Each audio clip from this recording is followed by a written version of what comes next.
ওকে, আপনারা স্ক্রিন দেখতে পাচ্ছেন। স্ক্রিনে আছে বাংলাদেশ বিষয়গুলির সিলেবাস। তো বাংলাদেশ বিষয়গুলি হচ্ছে আপনার সবচেয়ে গুরুত্বপূর্ণ যদি কোনো সাবজেক্ট থাকে বিসিএস এ, তাহলে সেটা হচ্ছে বাংলাদেশ বিষয়গুলি। এটা নিয়ে যে কোনো সাবজেক্টের সাথে আমি তর্ক করতে রাজি আছি, বিতর্ক করতে রাজি আছি। কারণ হচ্ছে বাংলাদেশ বিষয়গুলিতে প্রিলিতে অনেক নাম্বার থাকে, 30 নাম্বার থাকে প্রিলিতে। বাংলাদেশ বিষয়গুলিতে রিটেনে 200 নাম্বার থাকে। বাংলাদেশ বিষয়গুলি ভাইভাতে প্রচুর প্রশ্ন করে বাংলাদেশ বিষয়গুলি থেকে। বেসিক্যালি আপনি যদি পুলিশ ক্যাডার, অ্যাডমিন ক্যাডার, এই দুইটা choice, tax cadre, audit cadre, এই 4টা চয়েসও যদি আমি নিই, ফরেন ক্যাডার ছাড়া, ফরেন ক্যাডারে 50% যদি আমি নিই, অর্থাৎ বাংলাদেশের স্টুডেন্টরা যে 5টা ক্যাডারকে বিসিএস এর চয়েসে ফার্স্ট লিস্টে রাখে, সেখানের মধ্যে 4.5টা ক্যাডারকে যদি আমি নিই, কারণ ফরেনের মধ্যে আন্তর্জাতিক বিষয়গুলি জিজ্ঞেস করে, বাংলাদেশ বিষয়গুলিও জিজ্ঞেস করে। তো এই 4.5টা ক্যাডার আপনাকে ভাইভাতে বাংলাদেশ বিষয়গুলি জেনে যাইতেই হবে, এবং খুব সূক্ষ্মভাবে জেনে যেতে হবে, শুধু জেনে গেলে হবে না। বাংলাদেশের প্রশাসনিক কাঠামো, সংবিধান, ইতিহাস, ঐতিহ্য সবকিছু আপনাকে এমন ভাবে ভাইভাতে জিজ্ঞেস করবে যে আপনি হচ্ছে গিয়ে এগুলা যদি পারফেক্ট আনসার দিতে না পারেন, আপনার ভাইবা খারাপ হবে। ঠিক আছে? আর প্রিলিতে বাংলাদেশ বিষয়গুলিতে যদি আপনি 30-এর মধ্যে 25 পান, তাহলে আপনি নিশ্চিতভাবে প্রিলি টিকবেন। ঠিক আছে? এতে কোনো সন্দেহ নাই যে আপনি প্রিলি টিকবেন, যদি আপনি 30-এর মধ্যে 25 পান। এখন 30-এর মধ্যে 25 কেন পায় না? 30-এর মধ্যে 25 না পাওয়ার অন্যতম কারণ হচ্ছে জানে না যে কোথা থেকে প্রশ্ন হবে, জানে না কি পড়তে হবে। হ্যাঁ, এগুলো কিছু জানে না, যার কারণে হচ্ছে গিয়ে সমস্যাটা হয়। তো আমরা ওই সিলেবাসটা ধরেই পড়ার চেষ্টা করব যে কোথায় কি প্রশ্ন হবে, কোথায় কেমন আছে। হ্যাঁ, সাগর নমস্কার। তো আমরা এখন এটা পড়ার চেষ্টা করব। তো প্রথমে এই সিলেবাসটা আমরা একটু দেখে নিব।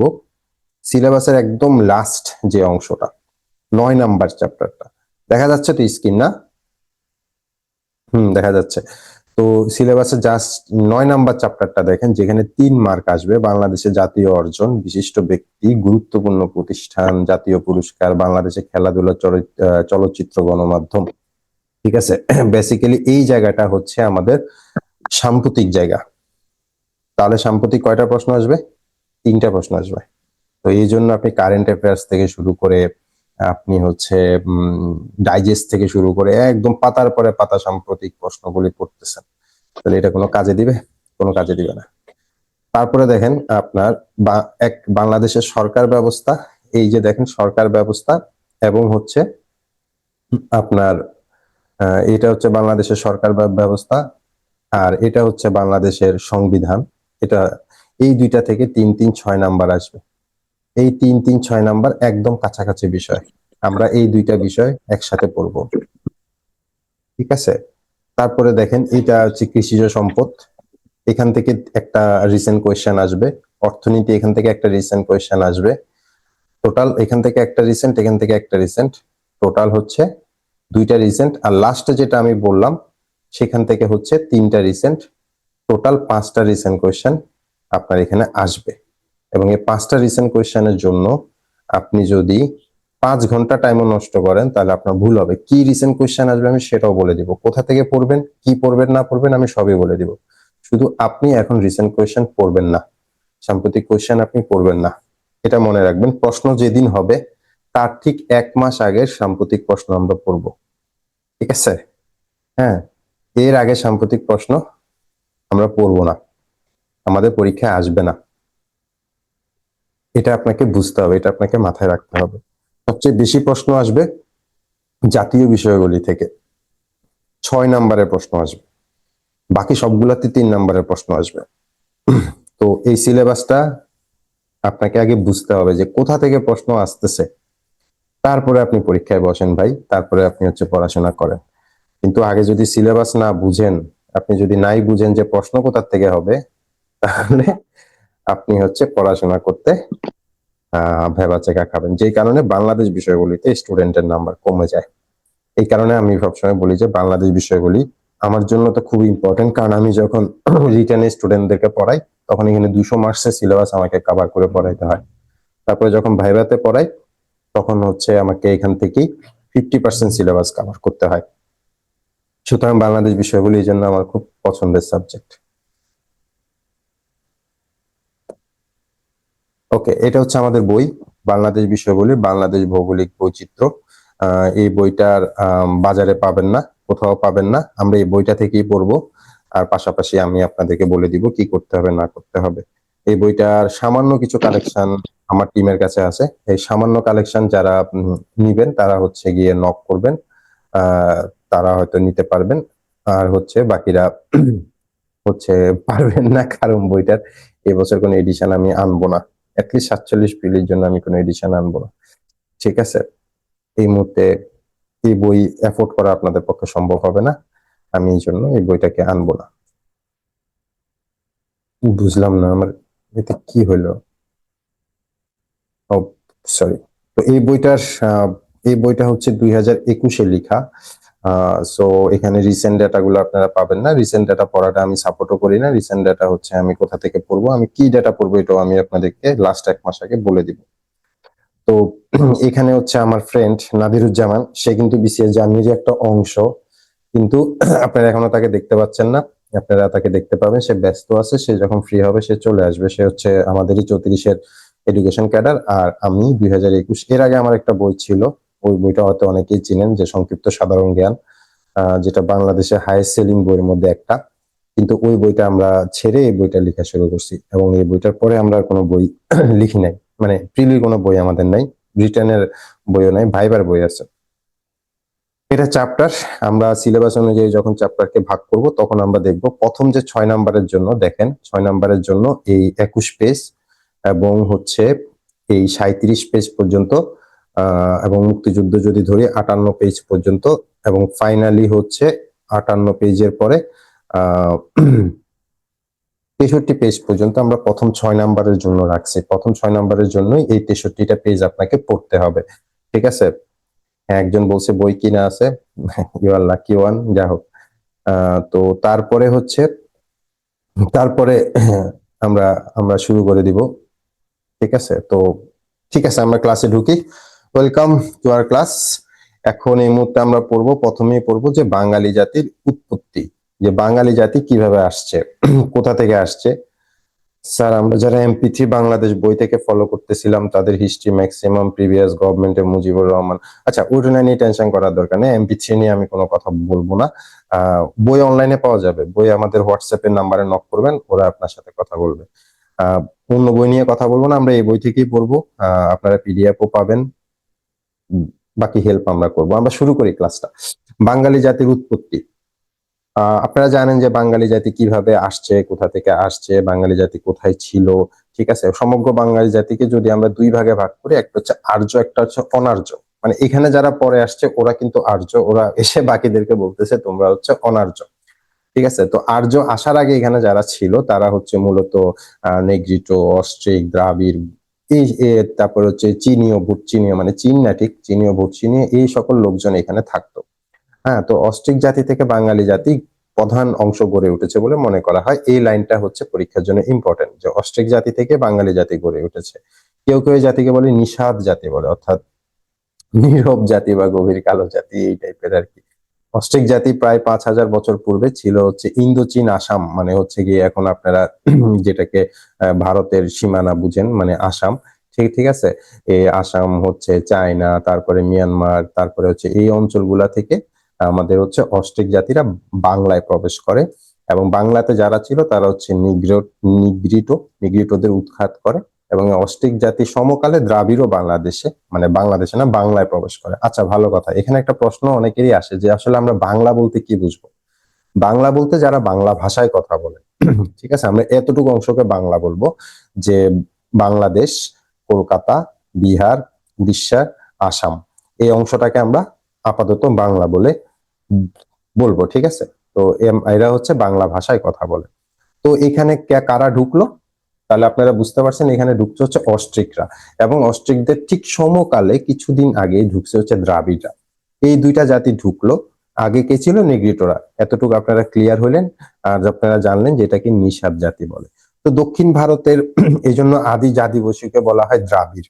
কিছুদিন আগে দক্ষিণ ভারতে, মানে দক্ষিণ ভারত, উত্তর ভারত, এই বিষয়টা নিয়ে হচ্ছে গিয়ে একটা গবেষণা পরিচালনা করা হয়েছে, যে মানে আসলে দক্ষিণ ভারতের মানুষ কি শব্দ কোথা থেকে আসছে, উত্তর ভারতের মানুষ কোথা থেকে আসছে। ঠিক আছে, তো এদের কিন্তু উৎপত্তি একই সাথে, আলাদা করে কিন্তু বলা হচ্ছে না। ইদানিং তারা আলাদা হয়ে গেছে প্রায় শত লক্ষ হাজার হাজার বছরের মিউটেশনের পরে, কিন্তু তারা আসলে একই একই রকমই ছিল। তো অস্ট্রিক এবং দাবি জাতির সাথে হচ্ছে কিছু মঙ্গোলিয়ান এবং হচ্ছে চাইনাং মানে হচ্ছে ভোটচিয়াং জাতির মিশ্রণ ঘটে, এই জন্য আমাদেরকে বলে শঙ্কর জাতি।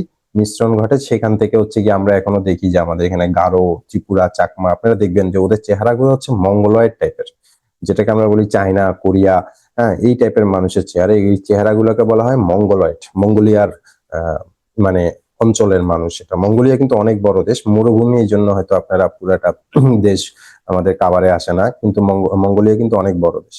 তো আমরা কোথায় ছিলাম? আমরা ছিলাম অস্ট্রিক জাতিতে। তো অস্ট্রিক জাতি যখন এখানে আসলো, তারপরে দ্রাবিড় আসলো, সবকিছু মিলে একটা মিশ্রণ জাতি, শঙ্কর জাতি তৈরি হলো, যে শঙ্কর জাতি আস্তে আস্তে পরিবর্তিত হয়ে হলো বাঙালি জাতি। এখানে বলা হচ্ছে যে তাহলে এখানে দেখেন নেগ্রিটো, নেগ্রিটো যখন নেগ্রিটো ছিল, নেগ্রিটোকে উৎখাত করার জন্য আসছে হচ্ছে অস্ট্রিক, সাথে আসছে হচ্ছে দ্রাবিড়।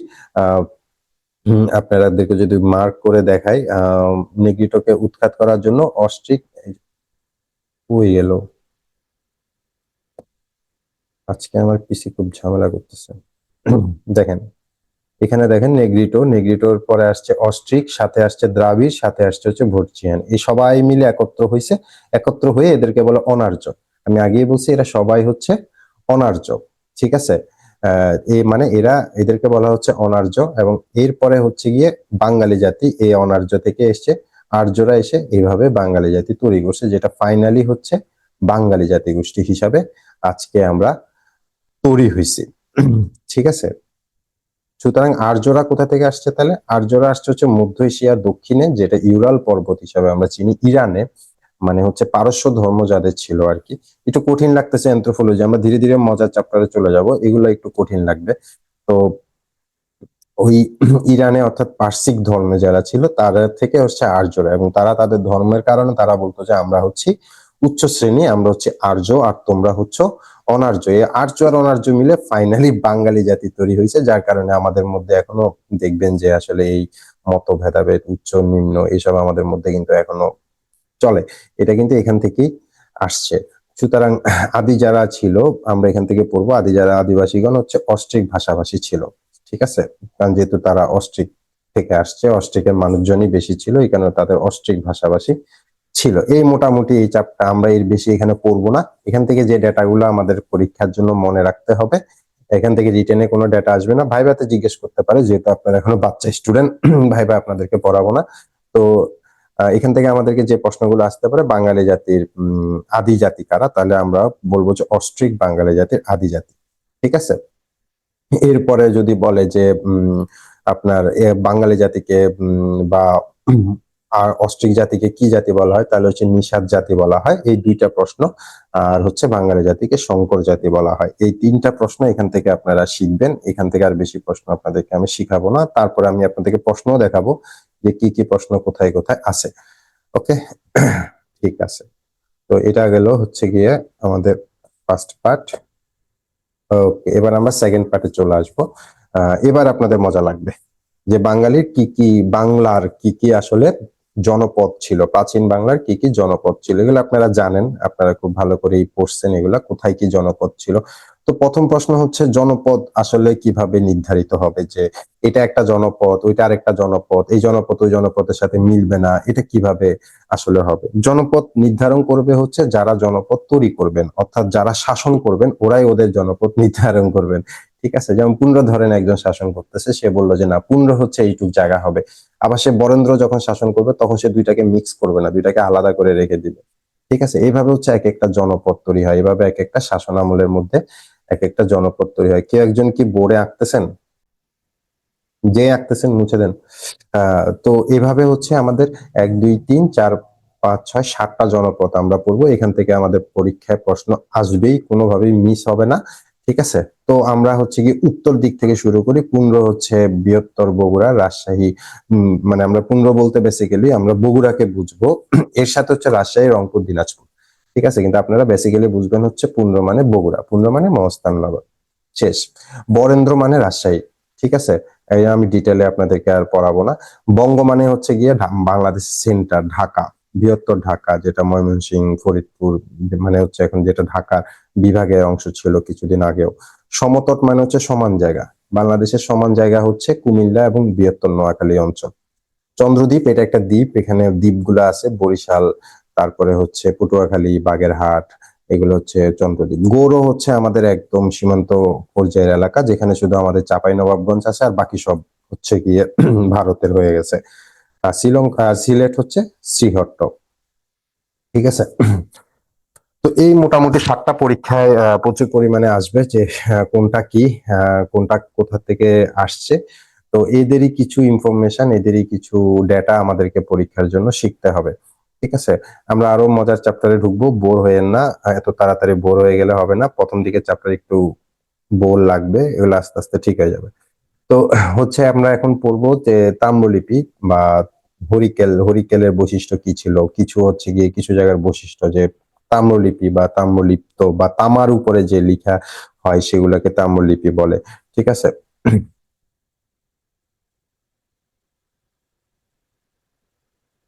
আমি মস্তান থেকে জয়েন করছি। আচ্ছা, মস্তান নগরের মানুষ আমাদের সাথে আছে, ভেরি গুড। আম, তো তাম্রলিপির উল্লেখ কোথায় কোথায় আছে এগুলা? তাম্রলিপি হচ্ছে হরিকেলে, হরিকেলের কথা বলিনি, হরিকেলের কথা বলতেছিলাম যে হরিকেল হচ্ছে পার্বত্য। এই এই তুহিনা তুহিনা আঁকাআঁকি করিও না। চট্টগ্রাম এবং পার্বত্য অঞ্চলকে বলে হরিকেল। ঠিক আছে। তো রারো, রারো হচ্ছে পশ্চিম বর্ধমান জেলার অংশকে রারো। রারের আর আরো আরেক নাম হচ্ছে সূক্ষ্ম। এই যে সূক্ষ্ম, এই নামটা পরীক্ষা আসছে যে রারোর আরেক নাম কি। তো তোমাদের পরীক্ষায় আসবে রারোর আরেক নাম কি, তোমরা সেটা শিখে নাও যে পশ্চিম বর্ধমান জেলা, পশ্চিমবঙ্গে যেটা বর্ধমান জেলা সেটা হচ্ছে রারো, এটা হচ্ছে সূক্ষ্ম। ঠিক আছে। আর সূক্ষ্ম বলিও না, সূক্ষ্ম বললে একটু ডিফারেন্ট শোনা যাবে আর কি। তারপর হচ্ছে কামরূপ, কামরূপ হচ্ছে গিয়ে এটাও পরীক্ষায় আসছে, ব্রহ্মপুত্র উপত্যকা এলাকা হচ্ছে কামরূপ। প্রাচীন যেটা ছিল বাগজ্যোতিষ, প্রাগজ্যোতিষ, এগুলা শেখার দরকার নাই, আমরা তো কঠিন পড়াশোনা যাব না, আমরা শুধু কামরূপ শিখবো হচ্ছে ব্রহ্মপুত্র উপত্যকা। ঠিক আছে, এখান থেকে এর বেশি শিখার আমাদের কোনো প্রয়োজন নাই আপাতত।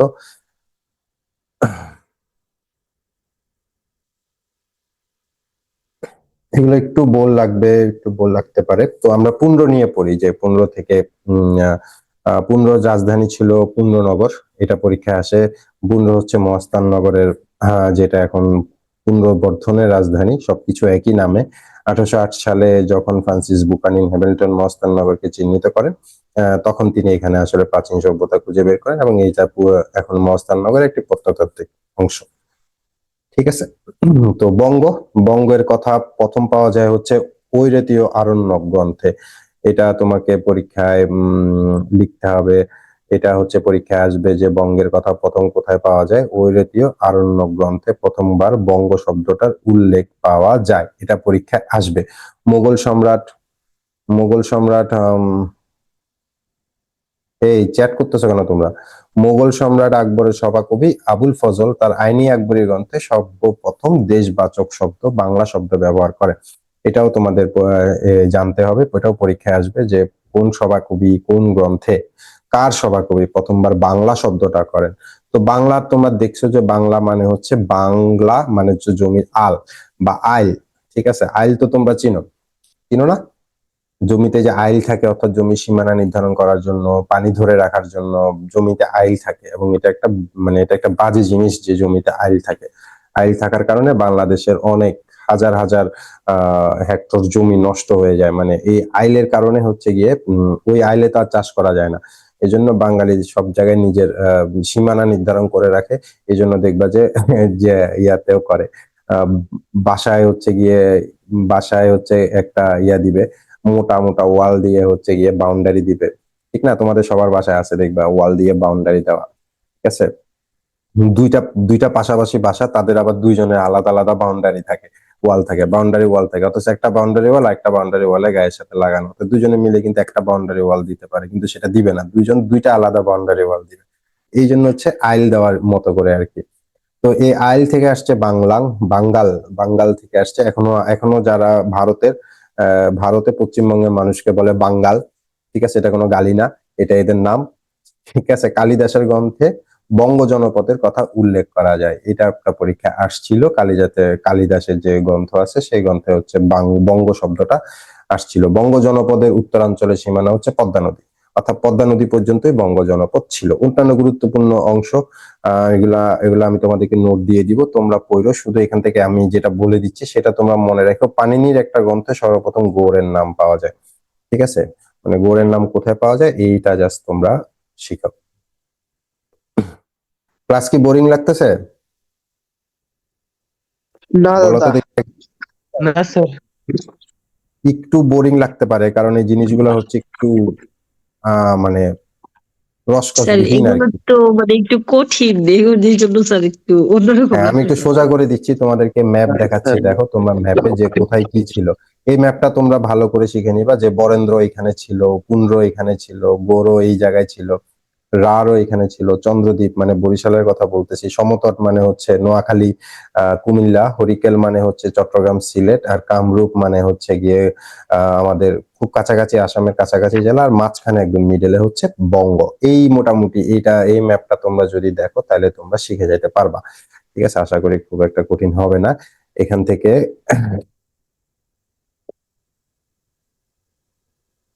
এবার আমরা দেখি যে আসলে কি কি প্রশ্ন আসে পরীক্ষায় এখান থেকে। শেষ, আমাদের বোরিং পার্ট শেষ, আমরা এরপরে মজার পার্টে ঢুকে যাব। আমাদের এখান থেকে কি কি প্রশ্ন আসে পরীক্ষায়, ঠিক আছে? এই যে দেখো, কোন গোষ্ঠী থেকে বাঙালি জাতির প্রধান অংশ গড়ে উঠেছে? না, আনসার হচ্ছে অস্ট্রিক, ঠিক আছে? আমি একটা দুটা বলতেছি। আর্যদের আদি ধর্মগ্রন্থের নাম হচ্ছে বেদ। আর্যদের আদি বাসস্থান ছিল হচ্ছে ইউরাল পর্বতের দক্ষিণে তৃণভূমি অঞ্চলে। দেখো আমরা বইতে যতগুলা লাইন লিখছি সবগুলা লাইন আসলে প্রশ্ন ছিল, ঠিক আছে? এরপরে দুই একটা লাইন বাড়তি লিখছি যাতে তোমরা জিনিসটা ধরতে পারো। দক্ষিণ ভারতের আদিবাসীদেরকে কি নামে অভিহিত করা হয়তো? দ্রাবিড়। আবার ওটা অস্ট্রিক আনসার দিয়ে দিও না।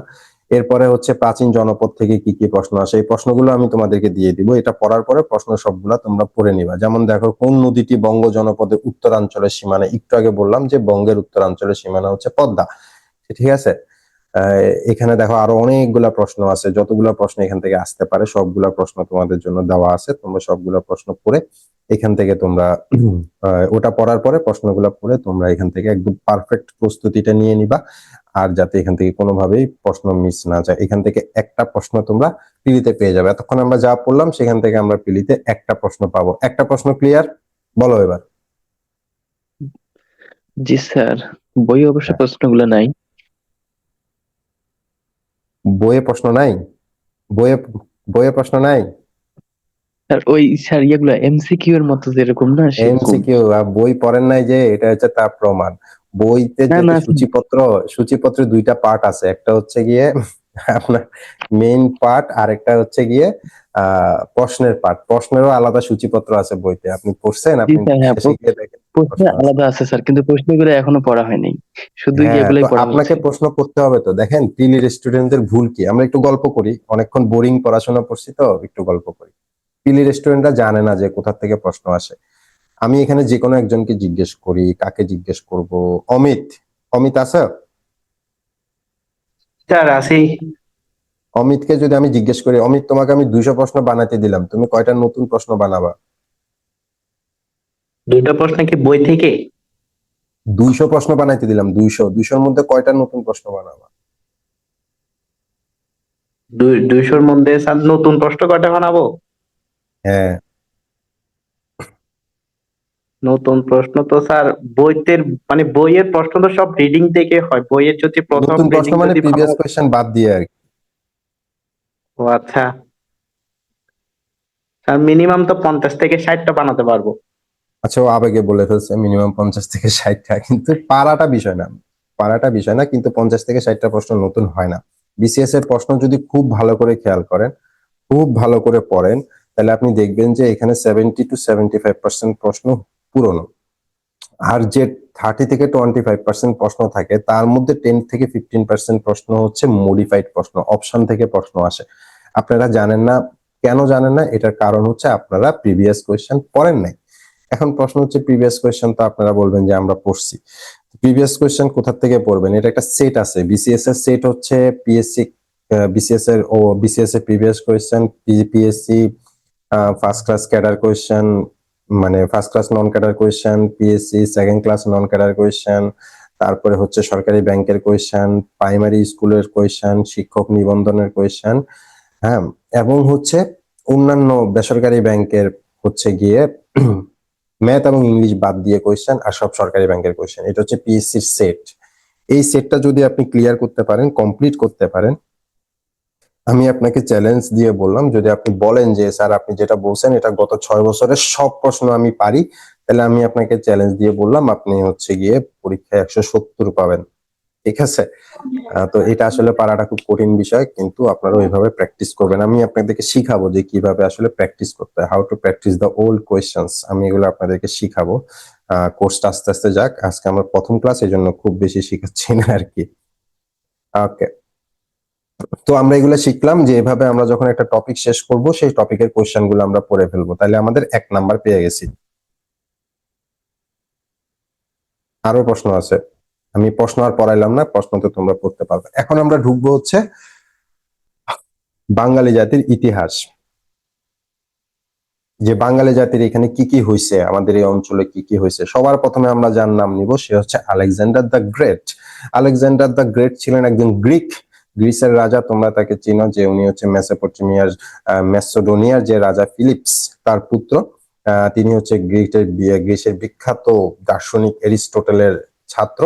হ্যাঁ, এরিস্টটল হচ্ছে প্লেটোর ছাত্র, প্লেটো হচ্ছে সক্রেটিসের ছাত্র। আমরা সাল টাল পড়বো না, আমরা এখান থেকে যা পড়বো আমি সেগুলো দাগাই দিচ্ছি, তোমরা শুধু খেয়াল করবা। হোয়াট হ্যাপেনিং, আমার ইয়া কই তোমরা শুধু খেয়াল করবে আমি কি কি দাগাই। আলেকজান্ডার হচ্ছে আলেকজান্ডার আলেকজান্ডার 327 খ্রিস্টাব্দে ভারতবর্ষ আক্রমণ করেন, কিন্তু তিনি আক্রমণ করে তিনি হচ্ছে গিয়ে বেশি দূর আসতে পারেন না।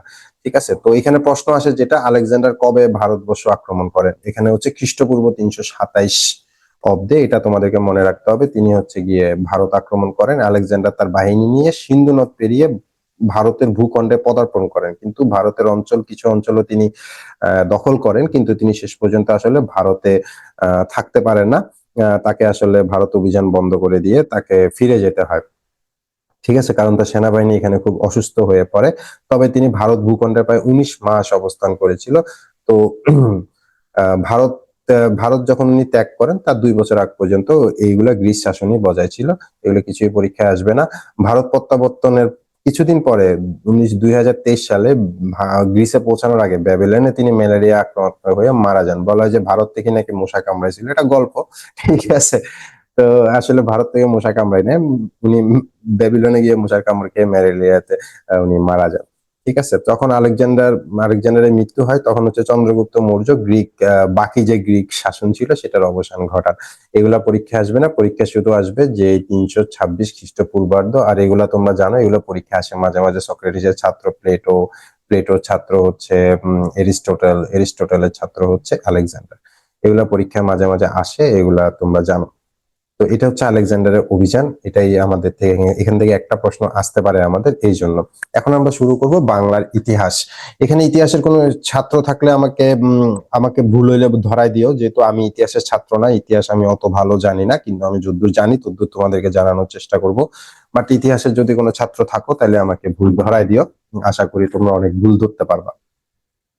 তো ভারতীয় উপমহাদেশের প্রথম যে সাম্রাজ্য বলতে আমরা যেটা বুঝি যে একজন রাজা থাকবে, যার অধীনে একটা বিশাল এরিয়া থাকবে, এবং সেই এরিয়াতে ওনার সেনাবাহিনী থাকবে, এবং সেনাবাহিনী ওই এরিয়াটা শাসন করবে সেনাবাহিনীর মাধ্যমে। এটা হচ্ছে রাজ্যের কনসেপ্ট। এই রাজ্যের কনসেপ্টে বাংলার যে প্রথম রাজ্য সেটা হচ্ছে মৌর্য যুগ। ভারতীয় উপমহাদেশের প্রথম সাম্রাজ্য সেটা হচ্ছে মৌর্য সাম্রাজ্য, এবং মৌর্য সাম্রাজ্য হচ্ছে চন্দ্রগুপ্ত মৌর্য। এই নামটা তোমরা মনে রাখবা, বারবার এই নামটা আসবে, আমি বলে দিব, যতবার আসে ততবারই আমি বলে দিব যে এই নামটা আসছে, তোমরা এটা মনে রাখবা, চন্দ্রগুপ্ত মৌর্য।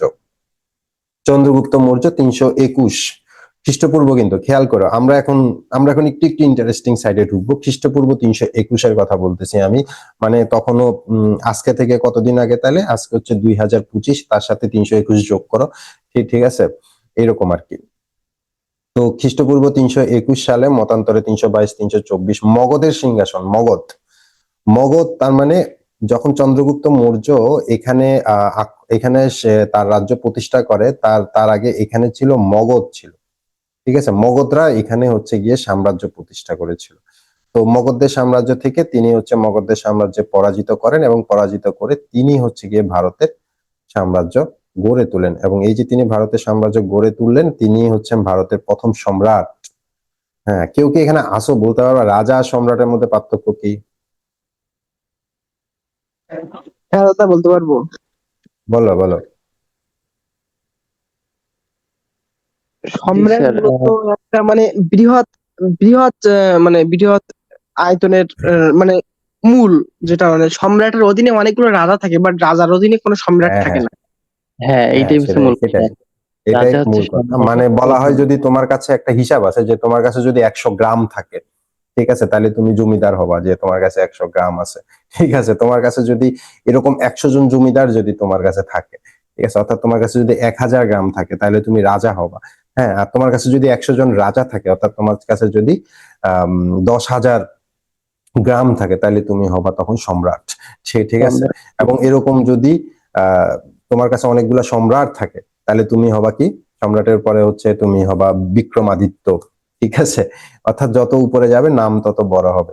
ঠিক আছে, এগুলো আমরা একটা একটা করে শিখবো যে কোথায় কাকে কি করতেছে। তো এইভাবে হচ্ছে অনেকগুলা রাজাকে ক্ষমতা আয়ন করা চন্দ্রগুপ্ত মৌর্য প্রথমবার খ্রিস্টপূর্ব 321-এ আছি আমরা, সালটা মনে রাখতে হবে নাহলে মিস হয়ে যাবে। প্রথমবার মগধদের পরাজিত করে তিনি হচ্ছেন ভারতের সম্রাট হন এবং তিনি ভারতের প্রথম সম্রাট এবং তার রাজধানী হচ্ছে পাটলিপুত্র। তো প্রাচীন ভারতের একজন শিক্ষক চাণক্য, এখানে তোমাদেরকে একটু গল্প বলি, তোমরা যেহেতু বোর হয়ে যাচ্ছ। চাণক্য হচ্ছে মগধের রাজার কাছে গেছিল একবার, ঠিক আছে, এই চাণক্য খুবই ইম্পর্টেন্ট লোক। চাণক্য হচ্ছে মগধের রাজার কাছে গেছিল। তো চাণক্যের ড্রেস হচ্ছে অনেক খারাপ ছিল আর কি, মানে চাণক্য তো তো ব্রাহ্মণ ছিল, তার উপরে হচ্ছে চাণক্য আহ শিক্ষক ছিল। তো শিক্ষকদের ড্রেস তো আসলে মানে শিক্ষকরা তো ড্রেস নিয়ে উদাসীন থাকে বা তারা টাকা পয়সা নিয়ে উদাসীন থাকে, তাদের তো আসলে এত নাই। তো চাণক্য হচ্ছে এই তার ড্রেস দেখে মগধের রাজা হচ্ছে তাকে থেকে বের করে দেয়, রাজসভা থেকে অপমান করে বের করে দেয়, যে তুমি হচ্ছে গিয়ে তুমি কিসের শিক্ষক হইছো। তো সেই অপমানের প্রতিশোধ নেওয়ার জন্য তিনি মগধের রাজাকে বলে আসেন যে আমি তোরে হারাবো, তোরে হারাইয়া আমি এই রাজ্য দখল করে আমার পছন্দের শিষ্য আমি এখানে বসাবো। তারপর থেকেই চাণক্য তৈরি করতে থাকেন এই চন্দ্রগুপ্তকে। এই চন্দ্রগুপ্ত হচ্ছে চাণক্যেরই শিষ্য। এটার ভিডিও পাবা তোমরা ইউটিউব যদি ঘাটো আর কি, হিন্দিতে পাবে অবশ্য। এটা নিয়ে সিরিজও আছে। তো এই চাণক্য ছিলেন খুব মেধাবী, তিনি ছিলেন একেবারে শিক্ষক, তিনি ছিলেন দার্শনিক, তিনি ছিলেন অর্থনীতিবিদ, তিনি আইনজ্ঞ, তিনি হচ্ছে চাণক্যের গুরু এবং রাজ উপদেষ্টা। তারপরে এই চাণক্য মগধের বিশাল সাম্রাজ্য হচ্ছে গিয়ে ষড়যন্ত্র করে এবং চন্দ্রগুপ্ত মৌর্যকে মগধের সেনাবাহিনীতে ঢুকাই দেওয়া হয়। মগধের সেনাবাহিনীর ভিতরে চন্দ্রগুপ্ত মৌর্য ছিল, একই সাথে আবার চন্দ্রগুপ্ত মৌর্য চাণক্যের কাছেও শিক্ষা গ্রহণ করতেছিল, দুইটা একই সাথে চালাচ্ছিল। পরে হচ্ছে সেনাবাহিনীর দুর্বলতা বের করে মগধের সেনাবাহিনীকে হারায়া শেষ পর্যন্ত চাণক্য প্রতিশোধ নিল এবং হচ্ছে গিয়ে চন্দ্রগুপ্ত মৌর্যের রাজ্য প্রতিষ্ঠা হলো, যেটা আমাদের হচ্ছে মৌর্যগুপ্ত। তো চাণক্যের একটা ছদ্মনাম ছিল যেটা তোমরা খুব ভালো করে চিনো, কৈটল্য। এটা পরীক্ষায় আসবে, কৈটল্য কার ছদ্মনাম? তার বিখ্যাত সংস্কৃত গ্রন্থের নাম অর্থশাস্ত্র, অর্থাৎ তার বিখ্যাত একটা গ্রন্থ আছে অর্থনীতি নিয়ে, যেটা কৈটল্যের অর্থশাস্ত্র। তোমরা যারা অর্থনীতির স্টুডেন্ট তারা চিনো, এটা পরীক্ষায় আসবে না। চাণক্যের বিশুগুপ্ত নামে তাকে পরিচিত ছিল, এটা পরীক্ষায় আসবে না। তারপর রাষ্ট্রবিজ্ঞানের পণ্ডিত্য ছিল, এগুলার জন্য অনেকে চাণক্যকে ভারতের ম্যাকিয়াভেলি বলে। ম্যাকিয়াভেলিকে তোমরা চিনো, পলিটিক্যাল সায়েন্সের গুরু উনি। তো চন্দ্রগুপ্ত মৌর্যের যে আলেকজান্ডারের সেনাপতি সিকিউলাস, অর্থাৎ চন্দ্রগুপ্ত মৌর্য হচ্ছে, তখনও তো আলেকজান্ডার চলে গেছিল, তোমাদের মনে আছে হয়তো লাস্ট স্লাইডে যে আলেকজান্ডার চলে গেছিল, কিন্তু তার গ্রিসের শাসন এখানে ছিল। তো সে হচ্ছে চন্দ্রগুপ্ত মৌর্য, সে গ্রিসের যে যারা ছিল সেনাপতি ছিল সেলিউকাসকে হারিয়ে দিয়ে এখান থেকে গ্রিকদেরকে চিরতরে বিতাড়িত করে এবং মৌর্য বংশের শুরু হয়। এই হচ্ছে গিয়ে বাংলার বংশের শুরু। এবং সেই মৌর্য বংশের হচ্ছে তৃতীয় সম্রাট হলেন সম্রাট অশোক। এইবার তোমরা আস্তে আস্তে মানে পরিচিত নাম পাবা। ঠিক আছে, এটা হচ্ছে মৌর্য বংশের তৃতীয় সম্রাট। এর আগে মৌর্য বংশের দ্বিতীয় সম্রাট আছে, আরো আরো আসবে। তো মৌর্য বংশের তৃতীয় সম্রাট হচ্ছেন সম্রাট অশোক। সম্রাট অশোক হচ্ছে মহাস্থানগড়ে সম্রাট অশোকের একটা শিলালিপি পাওয়া গেছে যেখানে তিনি লিখছে। তো সম্রাট অশোকের সময় হচ্ছে কলিঙ্গের সাথে যুদ্ধ হয়। এখন কলিঙ্গের সাথে যুদ্ধ হয়, কলিঙ্গের যুদ্ধ নামে আমরা চিনি। কলিঙ্গের যুদ্ধটা কার সাথে হয় কেউ বলতে পারবা? কলিঙ্গের যুদ্ধটা আসলে কার সাথে হয়? সম্রাট অশোকের সাথে কে যুদ্ধ করে?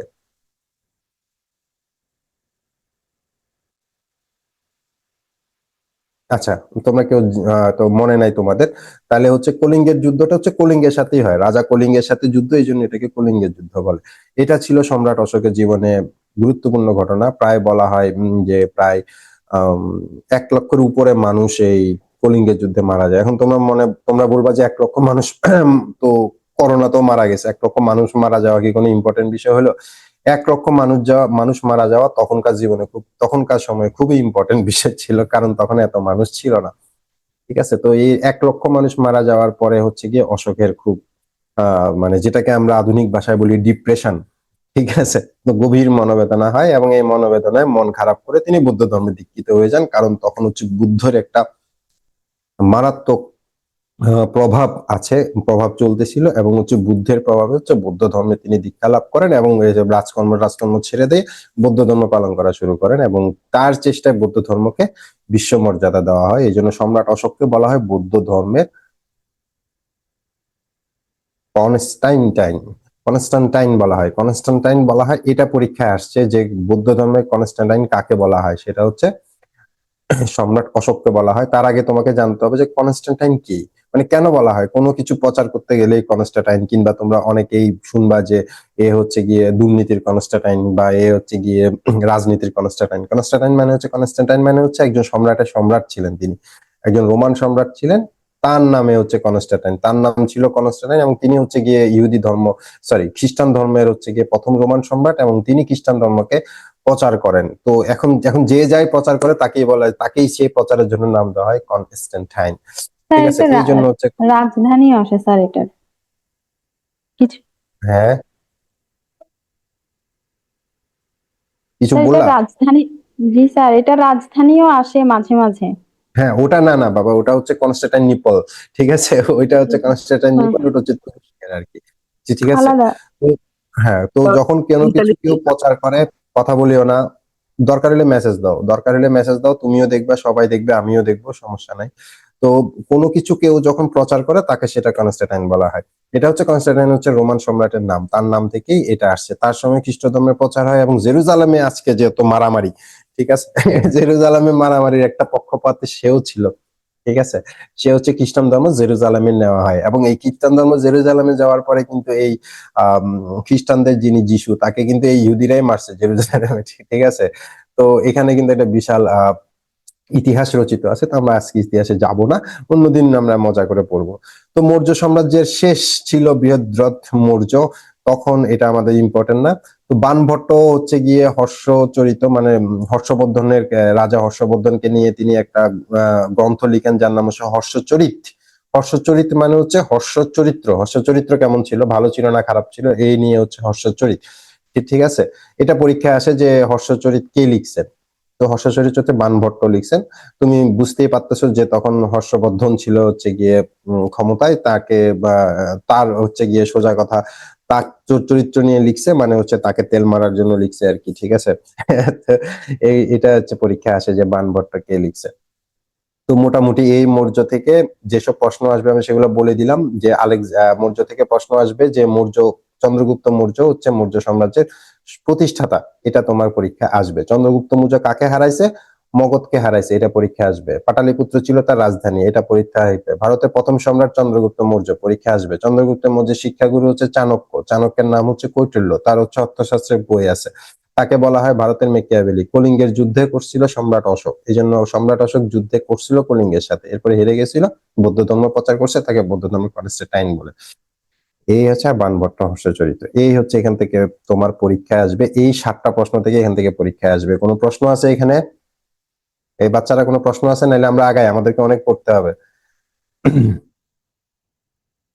ওকে, তো আমরা একটু দেখি যে চন্দ্রগুপ্ত মৌর্য বংশ কেমন ছিল। চন্দ্রগুপ্ত মৌর্য থেকে শুরু করে একদম বৃহৎরথ পর্যন্ত আমি লিস্ট দিয়ে দিছি কোথায় কি ছিল। অনেকের কাছে বই আছে, তারা বই থেকে পড়বা, পাশাপাশি এই ইউটিউব লেকচারটা আমরা তোমাদেরকে যেভাবেই দিই সেভাবে হচ্ছে গিয়ে তোমরা এটা মিলাইয়া পড়ে নিবা। এই জন্য এখানে আর বেশি ইয়া করলাম না। কুষাণ সাম্রাজ্য আমি তোমাদেরকে পড়াবো না, কারণ এটা ইম্পর্টেন্ট না। তবে মাঝখানে কুষাণরা হচ্ছে গিয়ে মৌর্যদেরকে আক্রমণ করে হারায় দিছিল, এবং তারা হচ্ছে গিয়ে কিছুদিন কিছুদিন ক্ষমতায় ছিল, তারপরে আবার কুষাণদেরকে হারাই দিয়ে গুপ্ত আসে, অর্থাৎ মৌর্যের পরে গুপ্তকে আমরা রাখি, মাঝখানে হচ্ছে কুষাণদেরকে আমরা বাড়তি হিসাবে রাখতে পারি। এটাকে আমি পড়াবো না, বইতে আছে, কিংবা প্রশ্ন থাকলে কইরো। তো আমরা এখন পড়বো যে বাংলায় গুপ্ত যুগ। ঠিক আছে, তো আগেরটা ছিল কি, চন্দ্রগুপ্ত, এটা হচ্ছে শুধু গুপ্ত। ঠিক আছে, তো গুপ্ত যুগকে প্রাচীন ভারতের স্বর্ণযুগ বলা হয়, কারণ হচ্ছে ভারতের গুপ্ত বংশের প্রতিষ্ঠাতা হচ্ছেন শ্রীগুপ্ত। এটা পরীক্ষায় আসেন যে ভারতের গুপ্ত বংশের প্রতিষ্ঠাতাকে। তো তোমরা বুঝতে পারতেছো, মৌর্যকে কুষাণ হারায় দিছে, কুষাণকে হচ্ছে গুপ্তরা হারায় দিছে। তো রাজা শ্রীগুপ্ত, এখানে শুধু মারামারি ছাড়া কোনো কথা নাই, মানে মনে হবে যে 1000 বছরের ইতিহাসে মানুষ শুধু মারামারিই করছে, আর কিছু করে নাই। ঠিক আছে, এখানে একটা মজার বিষয় বলে রাখি, ডোন্ট টেক ইট আদারওয়াইজ। তো এই যে ইতিহাসের যে বাংলাদেশের ইতিহাসের লিখা এবং সেটাকে আমাদেরকে যে পড়ানো টেক্সট বইয়ের মাধ্যমে, এটা ব্রিটিশ কারিকুলামের মাধ্যমে প্রথমে শুরু হয়েছে। এর আগেও কিন্তু আমরা ইতিহাস পড়ছি, এইখানকার অঞ্চলের মানুষের ইতিহাস কিন্তু ব্রিটিশরা আসার আগেও আমরা পড়তাম, কিন্তু ব্রিটিশরা আসার পর থেকে আমরা পড়তেছি শুধু কোন রাজা কারে মারছে, কোন রাজা কাকে মারছে, কিভাবে মারছে, কিভাবে মেরে কে কার ক্ষমতা দখল করছে, এই ছাড়া আমরা কিছু পড়ি নাই। এদের কিন্তু অনেক ভালো কাজ আছে, এদের কিন্তু অনেক সাহিত্যকর্ম আছে, অনেক ধর্মীয় কর্ম আছে, অনেক ফিলোসফিক্যাল বিষয় আছে, এগুলো কিন্তু ইংলিশরা যা তাদের যে সিলেবাস, তাদের সিলেবাসে কিন্তু রাখে নাই। এই জন্য কিন্তু এগুলো এখন আমাদের সিলেবাসও নাই। এবং দুঃখজনক বিষয় হলো বাংলাদেশের বা বাংলার এই সিলেবাস গুলো এখন অনেকটাই হারায় গেছে, যেহেতু অনেকদিন পড়া হয় না। তো গুপ্ত বংশের প্রতিষ্ঠাতা হচ্ছেন রাজা শ্রীগুপ্ত, তবে গুপ্ত বংশের প্রকৃত প্রতিষ্ঠাতা হচ্ছে প্রথম চন্দ্রগুপ্ত। এটা খুবই ইম্পর্টেন্ট যে প্রথম চন্দ্রগুপ্তকে গুপ্ত বংশের প্রকৃত প্রতিষ্ঠাতা, কিন্তু পরীক্ষায় আসে যে গুপ্ত বংশের প্রতিষ্ঠাতা কে, তখন কিন্তু শ্রীগুপ্তের নাম অপশনে থাকে না। আমি আবার বলে দিলাম, শ্রীগুপ্তের নাম অপশনে থাকে না, এই জন্য শ্রীগুপ্তকে মনে রাখার কোনো কাহিনী নাই। কিন্তু যদি কোনো কারণে পিএসসি মনে করে যে একটু ডস দিই, তাহলে কিন্তু তুমি ডস খেয়ে যাবা। ঠিক আছে, তো চন্দ্রগুপ্ত মৃত্যুর পরে, অর্থাৎ চন্দ্রগুপ্ত হচ্ছে প্রতিষ্ঠা করছেন এবং ভালোভাবে চালাচ্ছিলেন। চন্দ্রগুপ্ত মৃত্যুর পরে হচ্ছে তার সন্তান, তার ছেলের নাম হচ্ছে সমুদ্রগুপ্ত। ঠিক আছে, চন্দ্রগুপ্তের ছেলের নাম হচ্ছে সমুদ্রগুপ্ত। তো সমুদ্রগুপ্ত হচ্ছে সিংহাসনে বসেন। সমুদ্রগুপ্ত যখন সিংহাসনে বসেন, পাটিলিপুত্র যার রাজধানী ছিল, তিনি হচ্ছে গুপ্ত বংশের শ্রেষ্ঠ রাজা। সমুদ্রগুপ্তকে আমরা খুব ইম্পর্টেন্টলি পড়বো, কারণ হচ্ছে তার অনেক কাজ আছে। ঠিক আছে, এখানে সমুদ্রগুপ্ত নিয়ে প্রচুর প্রশ্ন আসবে। তাকে বলা হয় প্রাচীন ভারতের নেপোলিয়ন, কারণ সে প্রচুর যুদ্ধ করছে সে। ঠিক আছে, এবং হচ্ছে বিশাল সাম্রাজ্য স্থাপন করছে, এই জন্য বলা হয় যে সবচেয়ে বেশি সাম্রাজ্য সে স্থাপন করছিল। তারপরে সে গুপ্ত অধিকার করে তার রাজধানী বাংলা থেকে চলে আসে পূর্ণনগর। এইটা পরীক্ষায় আসবে যে পূর্ণনগরে কার রাজধানী ছিল। এটা হচ্ছে সমুদ্রগুপ্তের রাজধানী ছিল। তাহলে সমুদ্রগুপ্ত কার ছেলে? চন্দ্রগুপ্তের ছেলে। সমুদ্রগুপ্তের ছেলের নাম কি? সমুদ্রগুপ্তের ছেলের নাম রাখতে পারে নাই, কি নাম রাখবে খুঁজে পায় না, এই জন্য সে তার বাপের নামে অর্থাৎ চন্দ্রগুপ্তের নামে তার ছেলের নাম রেখে দিছে চন্দ্রগুপ্ত। কিন্তু ওই যে চন্দ্রগুপ্ত দ্বিতীয়, কি বলে, ইংলিশরা বলে যে জর্জ বুশ জুনিয়র, এরা বলে হচ্ছে দ্বিতীয় চন্দ্রগুপ্ত। ঠিক আছে, এই যে বাপের নামের নাম রাখছে ছেলের, এই জন্য তোমরা হয়ে যাও কনফিউজড, এটা কিন্তু চন্দ্রগুপ্তের নাতি। ঠিক আছে, সমুদ্রগুপ্তের ছেলে। দ্বিতীয় চন্দ্রগুপ্ত পাটালিপুত্রের সিংহাসনে বসেন।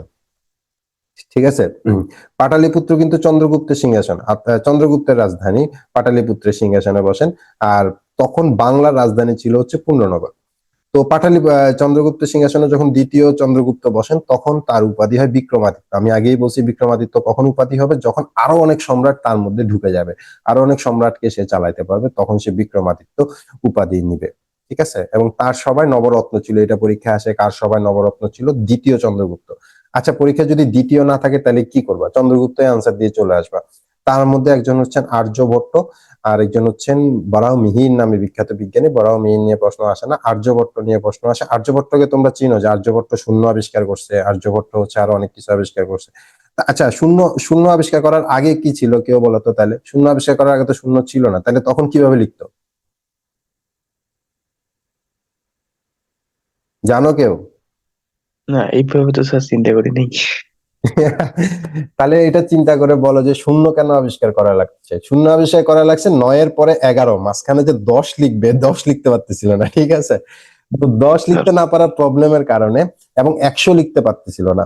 ঠিক আছে, আর্যভট্টের ভিডিওটা তোমরা দেখো যে ও নাম দিচ্ছে 10, 100, সহস্র, হ্যাঁ, তারপর হচ্ছে লক্ষ, তারপর হচ্ছে অযুত, নিযুত, কোটি, তারপর আরো কি, তো আরো আর কি জানি ওরা বলে। ঠিক আছে, আহ তো এগুলা হচ্ছে শূন্য আবিষ্কারের পরে এই নামগুলা দিছে, শূন্য আবিষ্কারের আগে কিন্তু এই নাম ছিল না। কালিদাস কোথায় ছিল? সাগর মন্ডল? ও আচ্ছা, এই সবাই, হ্যাঁ, এই সময় নবরঞ্জন কালিদাস ছিল। হ্যাঁ, তো এই আর্যভট্ট যখন শূন্য আবিষ্কার করলো তখন থেকে আসলে এই নামগুলা চলে আসছে, যে 10, 100 যেগুলো আমরা এখন পড়ি, একক, দশক, শতক, হাজার, অযুত, নিযুত, লক্ষ, তারপরে কোটি, তারপরে আমি আর জানি না। ঠিক আছে, তো এই নামগুলা কিন্তু আর্যভট্টের দেওয়া, হিন্দি সংস্কৃত নাম দেওয়া, সেগুলোকে আমরা বাংলা করছি আর কি। তো এই আর্যভট্ট হচ্ছে আরেকটা জিনিস আবিষ্কার করেন, তিনি সবার আগে পৃথিবীর আহ্নিক গতি এবং বার্ষিক গতি নির্ধারণ করেন, যেটা হচ্ছে তাকে সম্পূর্ণ স্বীকৃতি দেওয়া হয়নি, কিন্তু এটাও আর্যভট্টেরই কাজ আর কি। তারপর আর্যভট্ট যে গ্রন্থ, এটা পরীক্ষা আসে না, কারণ হচ্ছে তার নামেই নাম আর্য সিদ্ধান্ত, এই জন্য পরীক্ষা আসে না, আর নাহলে এটাও পরীক্ষা আসতো। সামথিং ইজ রং, আজকে সবকিছু ঝামেলা করতেছে। ওকে, তো ওকে, আমরা কোথায় আসছি? আমরা এখানে আসছি। তো দ্বিতীয় চন্দ্রগুপ্ত মারা যাওয়ার পরে তার ছেলে হন, এটা আমরা পড়বো না, তার অন্য নাম শুক্রাদিত্য, এগুলো আমরা পড়বো না, এগুলা পড়ার দরকার নাই। এটা ইম্পর্টেন্ট যে যখন দ্বিতীয় চন্দ্রগুপ্ত যে ছেলে, সেই ছেলে হচ্ছে গিয়ে সেই ছেলে হচ্ছে একটা মহাবিহার বানায়। আচ্ছা, নালন্দা বিশ্ববিদ্যালয় না বলে নালন্দা মহাবিহার বললাম, এটার পার্থক্য কেউ বলতে পারবা? নালন্দা বিশ্ববিদ্যালয় না বলে আমি নালন্দা মহাবিহার কেন বললাম? ওই স্যার কি কি প্রশ্ন করেন এগুলো তো বুঝতেছি না। বিহার দেখছো? বিহার, বিহার দেখো নাই? তোমাদের মধ্যে কেউ বুদ্ধিস্ট নাই? বুদ্ধরা যে মানে বুদ্ধদের যে মন্দির, এটাকে কি বলে? প্যাগোডা বলে? ওটা আবার জি স্যার, প্যাগোডা আমরা বলি, ওরা কি বলে? ওরা তো স্যার জানি না স্যার। ওদেরকে জিজ্ঞেস করে, ওরা বলবে এটা বিহার। ঠিক আছে, ও, তো ওই ওই নালন্দা ছিল বেসিক্যালি একটা মহাবিহার, মানে হচ্ছে ওইখানে অনেক বুদ্ধ সন্ন্যাসীরা ওইখানে হচ্ছে গিয়ে বিভিন্ন পড়াশোনার চর্চা করে, এবং নালন্দা এরপরে হচ্ছে নালন্দা আসলে বিশ্ববিদ্যালয় হয়।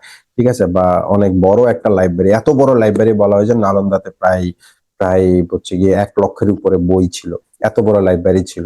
ঠিক আছে, এবং এত জ্ঞান নালন্দাতে ছিল আহ যে মানে এটা আমাদের অনেক বড় সংস্কৃতি ছিল। কিন্তু আমাদের বিখ্যাত ব্যক্তি ইখতিয়ার উদ্দিন মোহাম্মদ বখতিয়ার খলজি 1193 সালে এসে, তার কি মাথা খারাপ হয় জানি না, সে মহাবিহারে আগুন লাগাই দেয়। ঠিক আছে, সব মহাবিহার ধ্বংস হয়ে যায়। ঠিক আছে, এবং বলা হয় যে ইখতিয়ার উদ্দিন বখতিয়ার খলজিকে একবার অসুস্থ হচ্ছিল আর কি, ইখতিয়ার উদ্দিন বখতিয়ার খলজি অসুস্থ হলো, তো অসুস্থ হওয়ার পরে তাকে হচ্ছে চিকিৎসা দেওয়া হবে।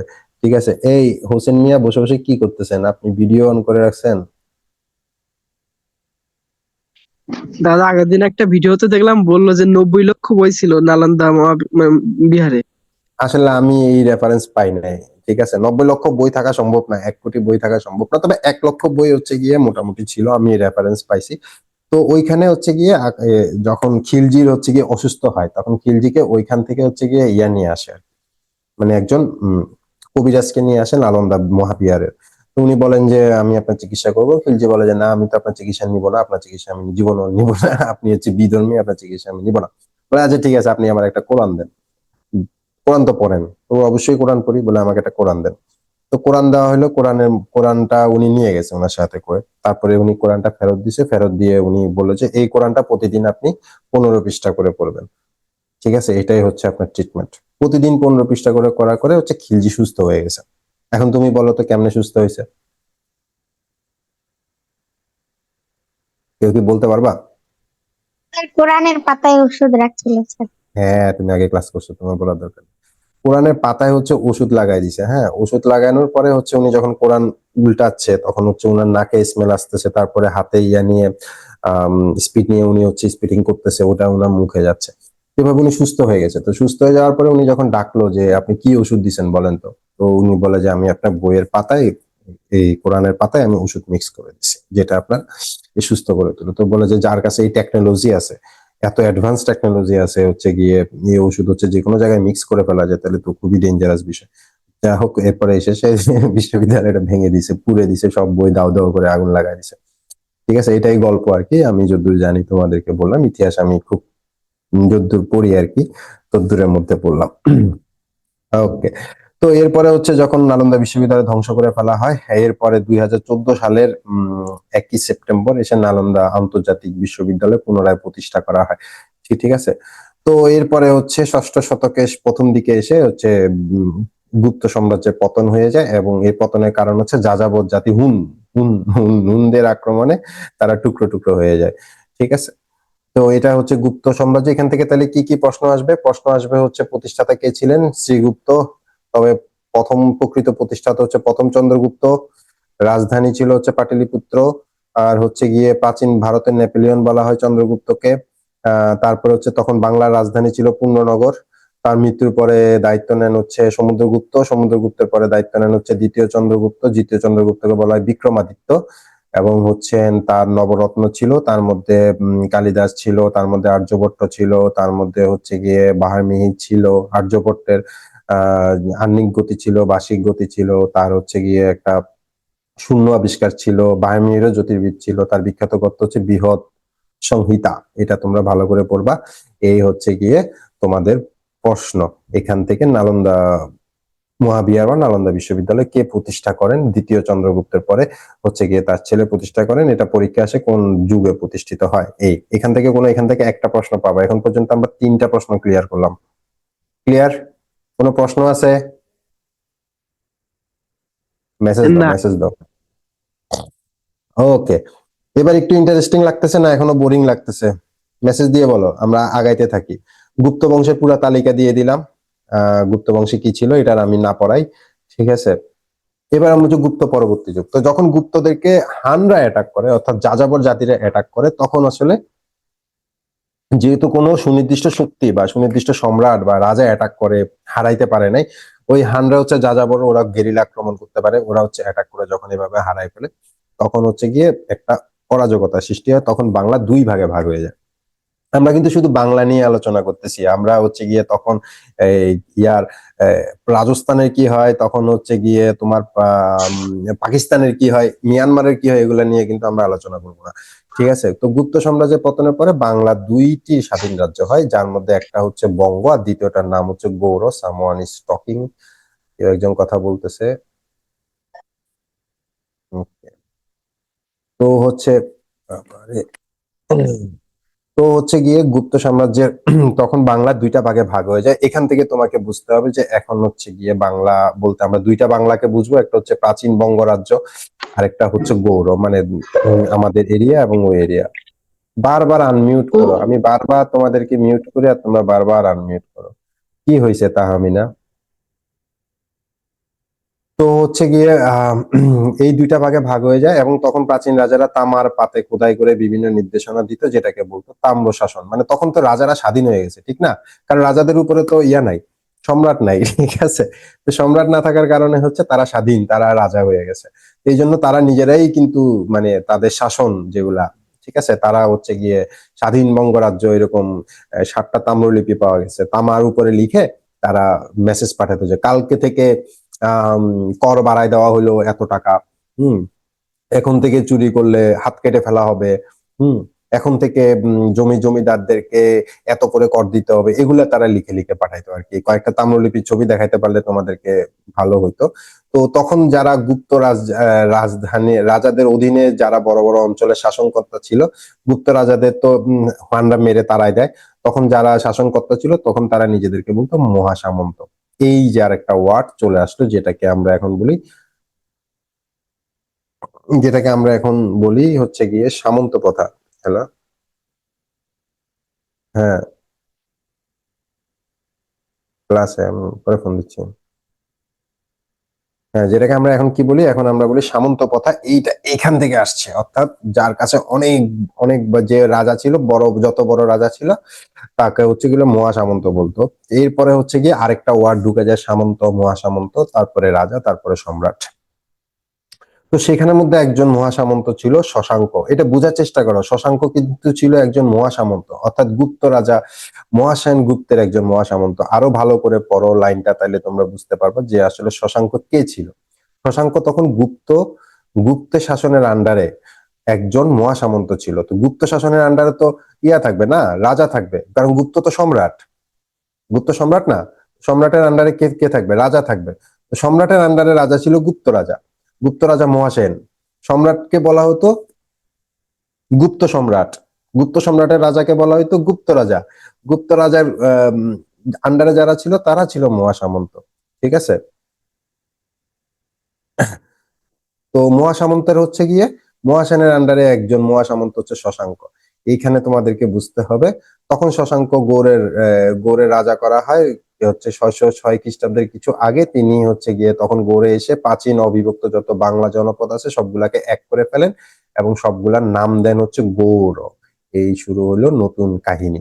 এখান থেকে আমাদেরকে একটু পজ করে বুঝতে হবে যে এখানে কাহিনীটা কি হয়েছে।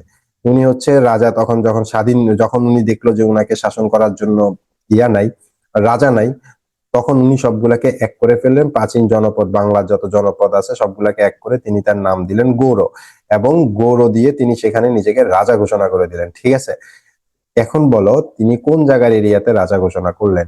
বাংলার এরিয়াতে রাজা ঘোষণা করলেন। এই হচ্ছে 1 নাম্বার ব্যক্তি যে হচ্ছে বাংলায় বিদ্রোহ ঘোষণা করছে। অর্থাৎ সুযোগ পেয়ে উনি হচ্ছে গিয়ে রাজা ফাজা কিচ্ছু মানি না, আমি রাজা, এই বলে উনি নিজেকে রাজা ঘোষণা করলেন এবং তিনি নিজেকে উপাধি দিলেন আমি শুধু রাজা না, আমি রাজাধিরাজ।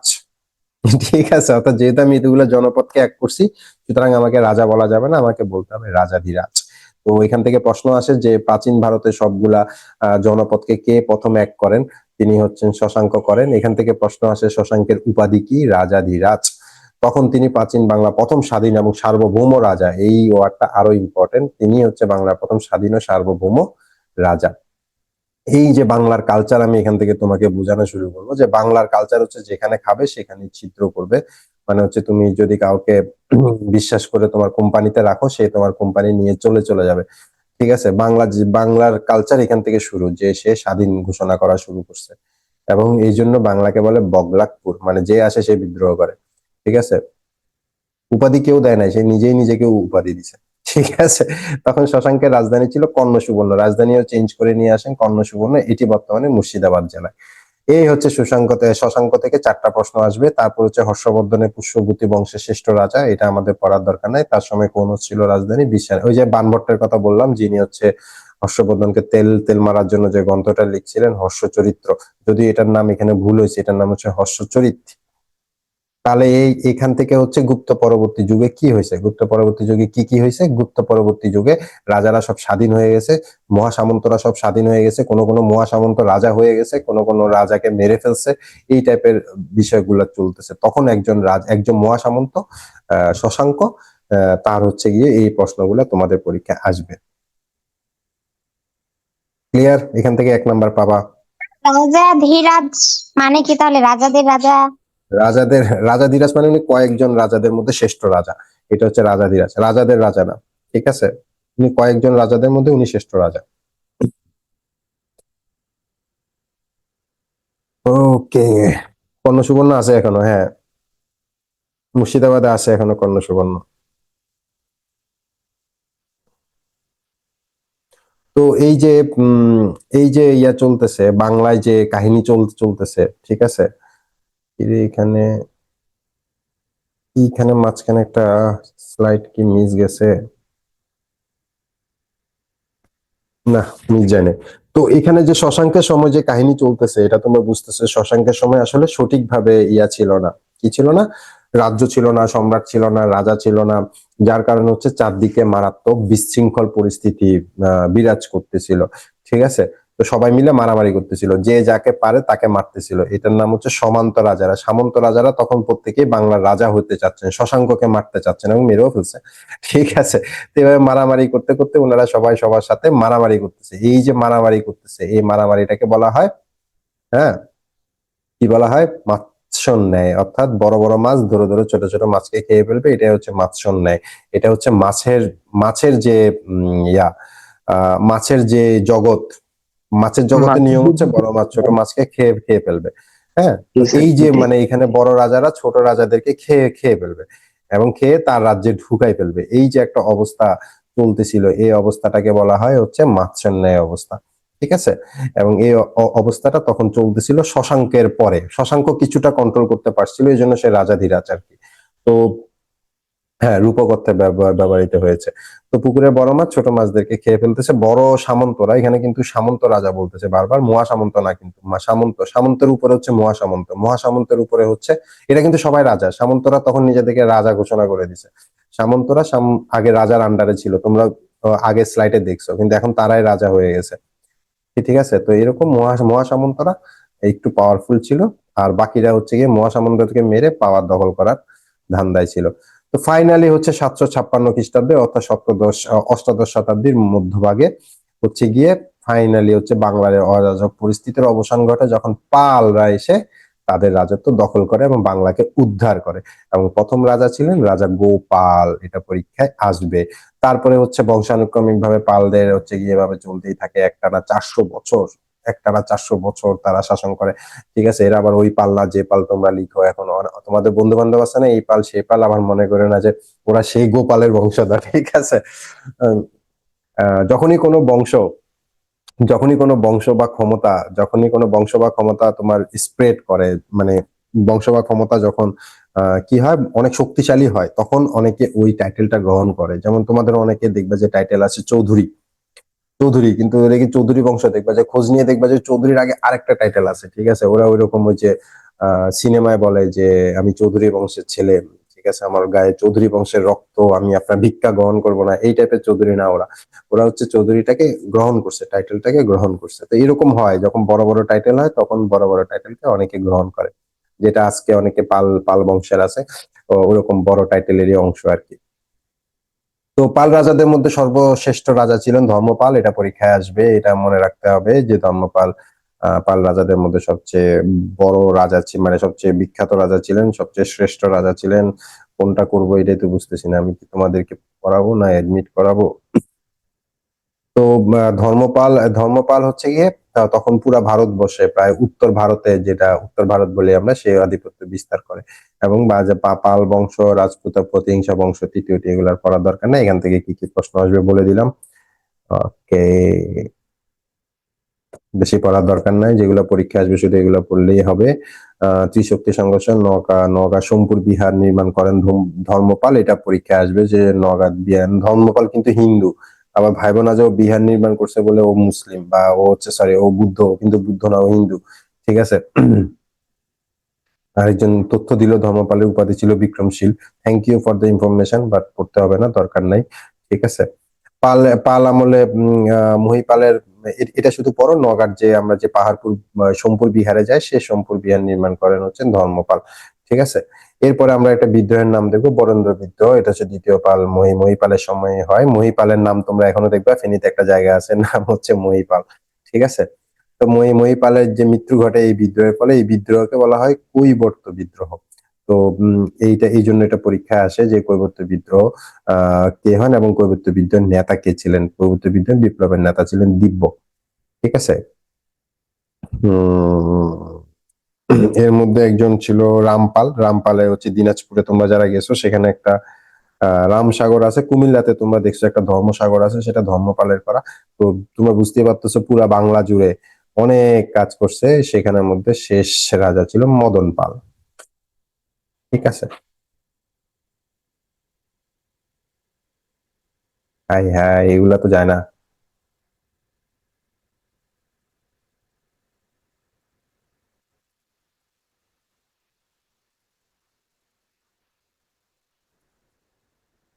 ব্রেক লাগলে বলো।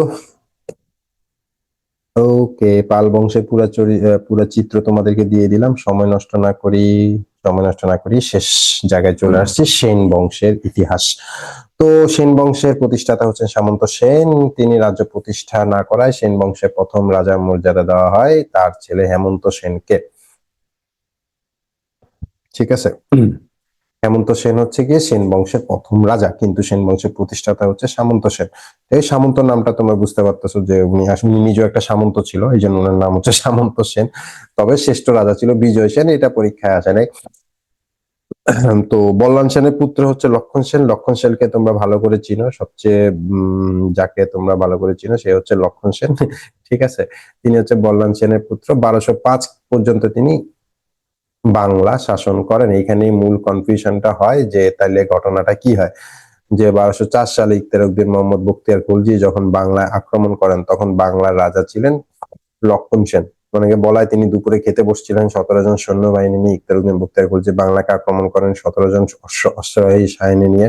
এমন ভাবে আক্রমণ করেন যে উনি পুরা কনফিউজড হয়ে যায়। এই ঘটনাটা অনেক জায়গায় বলা আছে, কিন্তু ইতিহাসে আরো কথাবার্তা বলা আছে যে আসলে এরকম 17 জন ছিল না, বেশ বড়ই সেনাবাহিনী ছিল। এবং ইকতারউদ্দিন বখতিয়ার খলজি সম্পর্কে যতটুকু জানা যায়, তিনি এত ছোট সেনাবাহিনী নিয়ে আক্রমণ করার লোক না। খলজি বংশের খুব বড় একজন যোদ্ধা উনি। ঠিক ঠিক আছে।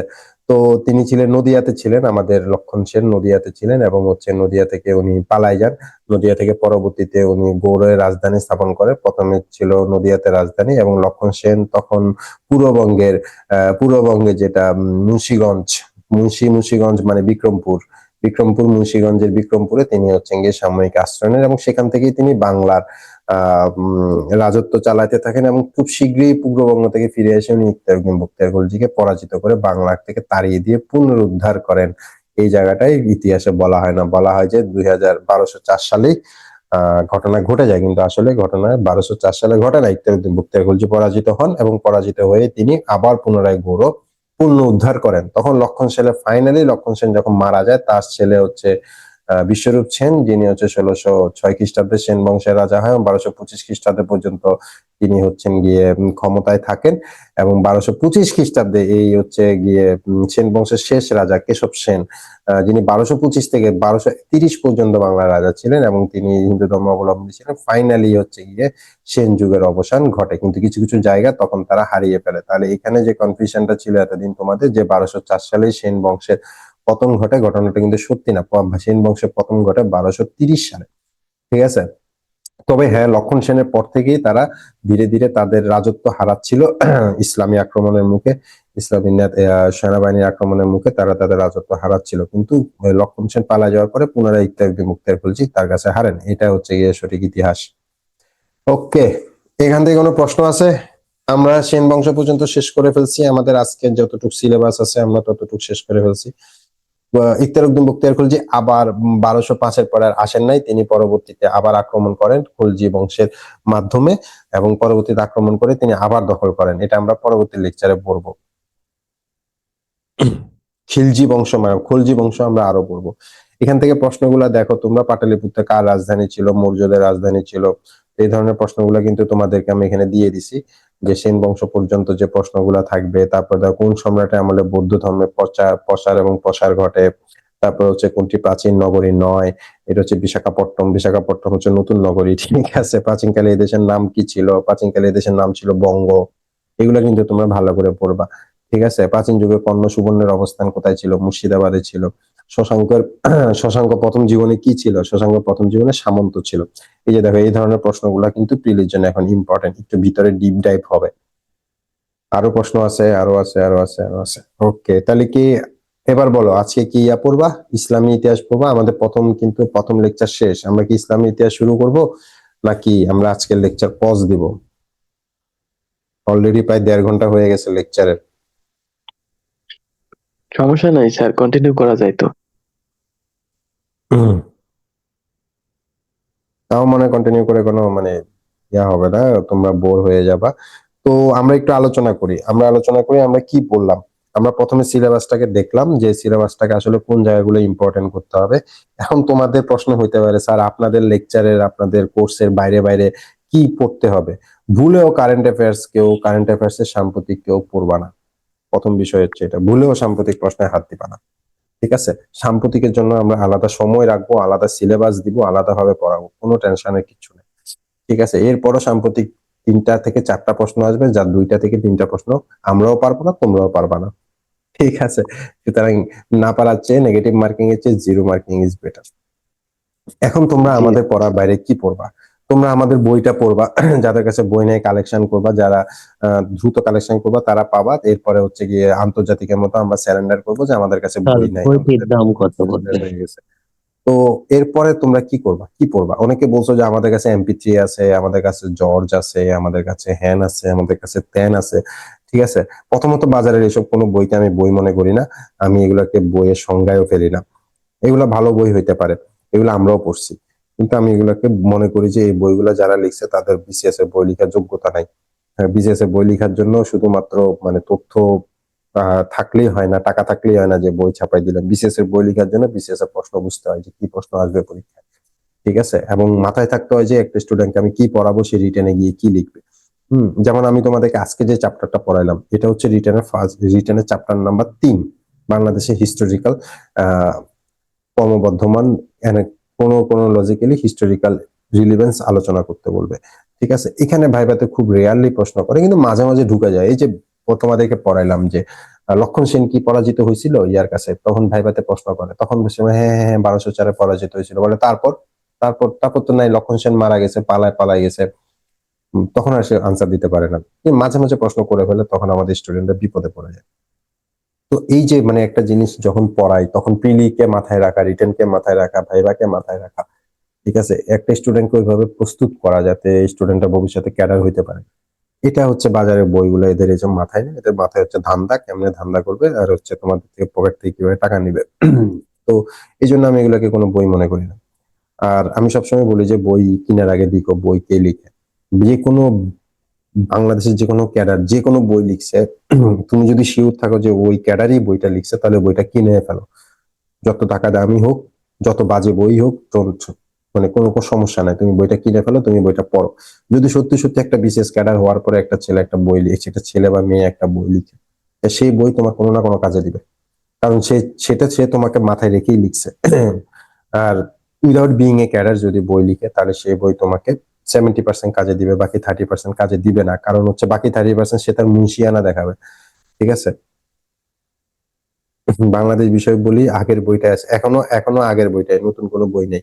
ঠিক আছে, এখনো আগের বইটাই বাংলাদেশ বিষয় বলি, আন্তর্জাতিক বিষয়গুলি তো নাই, বাংলাদেশ বিষয় বলি এখনো আগের বইটা। আগের বই আমি রেফার করি, কারণ হচ্ছে সাম্প্রতিকটা আমি দিব তোমাদেরকে। তো একটা বিশেষ ক্যাডার যখন বই লিখে, তখন সে চিন্তা করে যে আমি আসলে এমন ভাবে লিখবো যাতে তোমাদের উপকার হয়। আর একটা অন্য নট বিইং এ ক্যাডার, সে যখন বই লিখে, সে কোনো না কোনো জায়গায় তার মুন্সিয়ানা দেখানোর ট্রাই করে, এবং এই মুন্সিয়ানা দেখাইতে গিয়ে তোমাকে কিছু বাড়তি পড়া সে পড়ায় ফেলে, যেটা কোথাও কোনো অ্যাপ্লিকেশন নাই। বাড়তি পড়া তো ভালো, জ্ঞান অর্জন খারাপ না, কিন্তু জ্ঞান অর্জনের সময় না তো এখন। তোমার জ্ঞান অর্জনের জন্য সারা জীবন পড়ে আছে, তোমাকে এখন 10টা সাবজেক্ট পড়তে হবে, সেখান থেকে 200 মার্কসের পড়া পড়ে যেতে হবে। প্রিলিতে গিয়ে 150, 40, 45 আনসার করতে হবে, যার মধ্যে 5টা 6টার বেশি ভুল করা যাবে না, অথবা 130, 135 আনসার করতে হবে। তোমার টার্গেট হচ্ছে এখন এটা, ঠিক না? তোমার তখন বাড়তি পড়ার সময় নেই, কিন্তু তারপরে কিছু পড়া বাড়তি পড়তে হবে, এই যে রিটেনের জন্য, ভাইবার জন্য, যেগুলো তোমার ব্রেনে এখন ঢুকাই দিবে। তো এই বিষয়টা আমাদের স্টুডেন্টরা বুঝে না। ঠিক আছে, এগুলা হচ্ছে কি তোমাদেরকে বুঝতে হবে যে পরীক্ষা প্রশ্ন কারা করবে, তাদের মাথায় কি আছে, কোথা থেকে প্রশ্ন করবে, কি চিন্তা করে প্রশ্ন করবে, বিসিএস স্ট্যান্ডার্ডটা কি, তুমি ভাবো, তোমার কাছে সব মজা লাগবে, সোজা লাগবে। ঠিক আছে, তো আমরা আজকে পড়লাম যে সেন বংশ পর্যন্ত, মানে হিন্দু অংশটা আমরা আজকে পড়লাম। আমরা কালকে থেকে উপমহাদেশে মুসলিমের আবির্ভাব, কালকে থেকে তো না, মানে এর মধ্যে কিন্তু আমি ক্লাস নিয়ে ফেলবো। ঠিক আছে, কারণ আমি কিন্তু ফ্রি থাকলে ক্লাস দিয়ে ফেলবো। কারণ হচ্ছে আমার কখন কোথায় যেতে হয় কোনো ঠিক ঠিকানা নাই, আমি যেদিন ফ্রি থাকি সেদিনই ক্লাস নিয়ে ফেলবো। আর তাছাড়া আমার কিন্তু অনেকগুলা ক্লাস হয়, রিটেনের ক্লাস নিই, ভাইবা নিই। ঠিক আছে, আজকেও ভাইবা আছে। তো আমার কিন্তু অনেক বিজি শিডিউল থাকে, আর জবের শিডিউলও বিজি। তারপরে আবার তোমাদের কোয়েশ্চেন বানানো, তারপরে হচ্ছে গিয়ে নিজের সামনের বইগুলার প্রজেক্ট আছে, সেগুলাতে হাত দেওয়া, আর তাছাড়া নিজের আলাদা একটা পড়াশোনা আছে, সেটার জন্য পড়াশোনা করতে হয়, চাকরি তো আছেই, ফ্যামিলি আছে। তো সবকিছু মিলায় কিন্তু আমি যখনই সময় পাবো তখনই কিন্তু আমি ক্লাস নিয়ে ফেলবো। তোমরা রুটিনের সাথে, পরীক্ষার সাথে আমার ক্লাস মিলাও না। এখন আম, এখন আমি তোমাদেরকে বলতেছি, তোমরা হচ্ছে গিয়ে চ্যাট বক্সে, অথবা আমাদের গ্রুপে, অথবা আমাদের ইয়াতে হোয়াটসঅ্যাপ নাম্বারে তোমরা এখন মেসেজ দিবা যে তোমাদের ক্লাসটা কেমন লাগছে। আহ আমি তোমার প্রশ্নের আনসার দিচ্ছি, তুমি একটু ওয়েট করো ইয়াসিন। তোমাদের ক্লাসটা কেমন লাগছে, ক্লাসের কোন জায়গাটা আরো ইমপ্রুভমেন্টের দরকার ছিল, কোন জায়গাটা ঠিকঠাক ছিল, কোন জায়গাটা ভালো ছিল। আমি ইনসিস্ট করব যে তোমরা এখানে 30 জন ক্লাস করছিল, এখন 25 জন আসো আমি সহ, তার মানে হচ্ছে গিয়ে 24 জন আসো। তো 24 জনের যেন মেসেজ আমি পাই। ঠিক আছে, এর মধ্যে কমন মেসেজ তোমরা গ্রুপে দিতে পারো, কিন্তু যেখানে তোমার আমার জন্য সাজেশন আছে, আমার জন্য তোমার কিছু বলার আছে, সেখানে তুমি আমাকে আমাদের হোয়াটসঅ্যাপে অবশ্যই মেসেজ দিবা। আমি প্রত্যেকটা মেসেজই দেখি যখনই সময় পাই। অনেক মেসেজ আমি নিজেও রিপ্লাই করি, মাই অর্গানাইজেশন, মাই ইনস্টিটিউশন। ঠিক আছে, তোমরা আমার স্টুডেন্ট। ঠিক আছে, যেরকম আমি যেরকম গর্ব করে বলি, তোমরাও গর্ব করে বলবা যে হ্যাঁ আমরা স্যারের স্টুডেন্ট। তো এই বিষয়টা আমি খুবই ইম্প্রোভাইজ করতেছি তোমাদেরকে। তোমরা হচ্ছে এখনই ক্লাস শেষে তোমরা অবশ্যই মেসেজ দিবা, যা খুশি বলতে পারবা, কোনো সমস্যা নেই। I will take everything as a suggestion. তাহলে শারমিন আক্তার তোমাকে পরে আনসার দিচ্ছি। ইয়াসিন বলছে 16 থেকে 20 গ্রেডের ভাই গেলে স্যারকে যখন বলা হয় অনার্স শেষ, তখন বলে আপনি তো ট্রাই করেন, কেন বলে একটু বলবেন? 16 থেকে 20 গ্রেডের ভাই গেলে বুঝি নাই প্রশ্ন। আপনি ট্রাই করেন, ইয়াসিন একটু মুখে বলেন।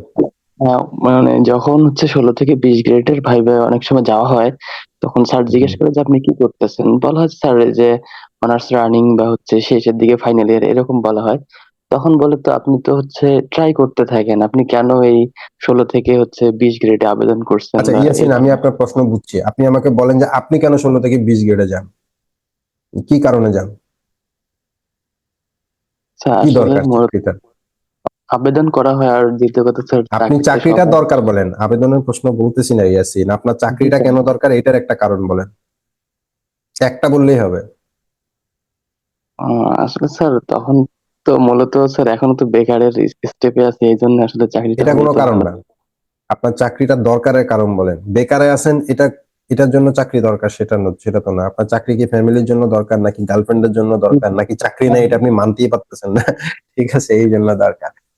আমার স্টুডেন্টরা আমার কথা মনোযোগ দিয়ে শুনো, আমার স্টুডেন্টরা তোমরা কোনোভাবেই কোথাও জি স্যার। ফার্স্ট ক্লাস ছাড়া অ্যাপ্লাই করবা না, এই মুহূর্তে তোমরা কোথাও অ্যাপ্লাই করবা না।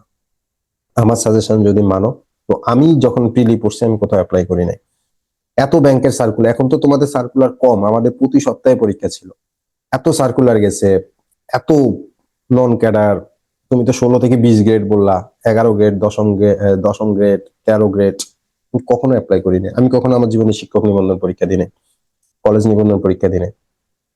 ঠিক আছে, আমি এটা বলতেছি কারণ আই হ্যাড এ টার্গেট, এবং আমার কাছে মনে হয়েছে যে প্রাইমারি স্কুলের পরীক্ষা, শিক্ষক নিবন্ধন পরীক্ষা, 16 থেকে 20 গ্রেডের পরীক্ষা, এগুলা প্রস্তুতি নেয়ার কোনো দরকারই নাই। আমি যদি বিসিএস এর প্রস্তুতি সিরিয়াসলি নিই, তাহলে আমি যদি বিসিএস না পারি, তাহলে আমি দ্বিতীয় গ্রেডে ট্রাই করা শুরু করব। ঠিক আছে, তো এই জন্য আমি কখনো পরীক্ষা দিই না।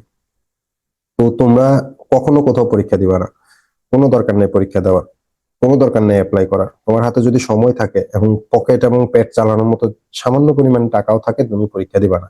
একটা স্টুডেন্ট তখনই 16 গ্রেডের, 11 গ্রেডের, 10 গ্রেডের চাকরিতে টিকবে যখন তার নবম গ্রেডের প্রস্তুতি প্রায় শেষ, মানে একদম প্রায় শেষ পর্যায়ে এসে সে হচ্ছে গিয়ে নবম গ্রেডে টিকে যাইতো, আর 2-3টা মাস পড়াশোনা করতো, টিকে যাইতো, তখন গিয়ে সে ওইসব গ্রেডে চাকরি পায়। এবং চাকরি পাওয়ার পরে চাকরিতে জয়েন করার পরে পুরা ক্যারিয়ার ধ্বংস হয়ে যায়। তার আর সে স্পিড থাকে না, তার আর সে হচ্ছে গিয়ে নলেজ থাকে না, পড়ার সময় থাকে না, সে ছিটকে যায়, একদম অরবিট থেকে সোজা ছিটকে যায়। তা আমার কথা মানো, 47 বিশেষ প্রিলি পর্যন্ত কোথাও কোনো অ্যাপ্লাই করার দরকার নেই, পরীক্ষা তো পরে অ্যাপ্লাই করার দরকার নেই, পরীক্ষা দেওয়ার দরকার নেই। তুমি যদি ইয়াসিন যদি 16 থেকে 20 গ্রেডে কোনো চাকরি পেয়ে যাও, তুমি ছাড়তে পারবে না, তোমার ফ্যামিলি তোমাকে ছাড়তে দিবে না, এবং তুমি সারা জীবন নিজের জন্য দুঃখ করবে। এবং আমার কথা মনে রাখবে। তারপরে হচ্ছে কে যেন বললো যে আমাদের একটু দরকার, কি দরকার, পরামর্শ দরকার, কে আমি স্যার আমি ওখানে বলবো, ভাই তুমি ওখানে মানে কোথায় বলবা? শারমিন আক্তার,